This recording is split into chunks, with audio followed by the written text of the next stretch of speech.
Ration ಕಾರ್ಡ್ದಾರರೇ ಎಚ್ಚರ, ನಿಮ್ಮ ಪಡಿತರ ಚೀಟಿ ಸೇಫ್ ಆಗಬೇಕಾದ್ರೆ ಸೆಪ್ಟೆಂಬರ್ 30ರೊಳಗೆ ಈ ಕೆಲಸ ನೀವು ಮಾಡಲೇಬೇಕು.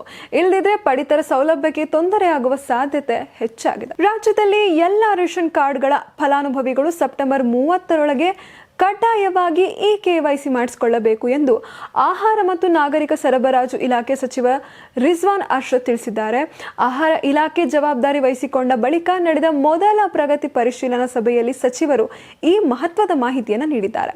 ಕೇಂದ್ರ ಸರ್ಕಾರದ ನಿರ್ದೇಶನದಂತೆ ಸುಮಾರು 5 ವರ್ಷಗಳ ಬಳಿಕ ರಾಜ್ಯದ 2.65 ಕೋಟಿ ರೇಷನ್ ಕಾರ್ಡ್ಗಳ KYC ಪ್ರಕ್ರಿಯೆ ನಡೆಯುತ್ತಿದ್ದು, ಇನ್ನು ಈ KYC ಮೂಲಕ ನಕಲಿ ಹಾಗೂ ಅನರ್ಹ ಕಾರ್ಡ್ಗಳನ್ನು ಪತ್ತೆ ಹಚ್ಚುವ ಉದ್ದೇಶ ಇದೆ.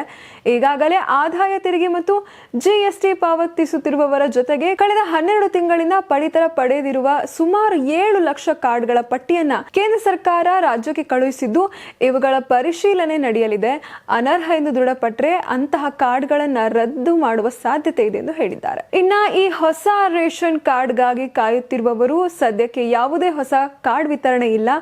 ಕೇಂದ್ರ ಸರ್ಕಾರ ಹೊಸ ಪಡಿತರ ಚೀಟಿ ವಿತರಣೆಗೆ ನಿರ್ಬಂಧ ಹೇರಿದ್ದು, ಈ KYC ಪ್ರಕ್ರಿಯೆ ಪೂರ್ಣಗೊಂಡ ಬಳಿಕವಷ್ಟೇ ಮುಂದಿನ ಕ್ರಮ ಕೈಗೊಳ್ಳುವ ಸಾಧ್ಯತೆ ಇದೆ. ಈ ವೇಳೆ BPL ಕಾರ್ಡ್ ಪಡೆಯಲು ಇರುವ ಆದಾಯ ಮಿತಿಗಳನ್ನು ಹೆಚ್ಚಿಸುವ ಬಗ್ಗೆಯೂ ಸರ್ಕಾರ ಚರ್ಚೆಯನ್ನು ನಡೆಸ್ತಾ ಇದೆ. ರಾಜ್ಯದ ಜನಸಂಖ್ಯೆಗೆ ಅನುಗುಣವಾಗಿ ರಾಷ್ಟ್ರೀಯ ಆಹಾರ ಭದ್ರತಾ ಕಾಯ್ದೆಯಡಿ ಇನ್ನು 50 ಲಕ್ಷ ಫಲಾನುಭವಿಗಳನ್ನು ಸೇರ್ಪಡೆಗೊಳಿಸಲು ಕೇಂದ್ರಕ್ಕೆ ಮನವಿ ಮಾಡಲಾಗಿದೆ ಎಂದು ಹೇಳಿದ್ದಾರೆ. ಹೀಗಾಗಿ ರೇಷನ್ ಕಾರ್ಡ್ ಹೊಂದಿರುವವರು ಕೊನೆಯ ಕ್ಷಣದವರೆಗೆ ಕಾಯದೆ ಸೆಪ್ಟೆಂಬರ್ 30ರೊಳಗೆ ಈ KYC ಪೂರ್ಣಗೊಳಿಸುವುದು ಉತ್ತಮ.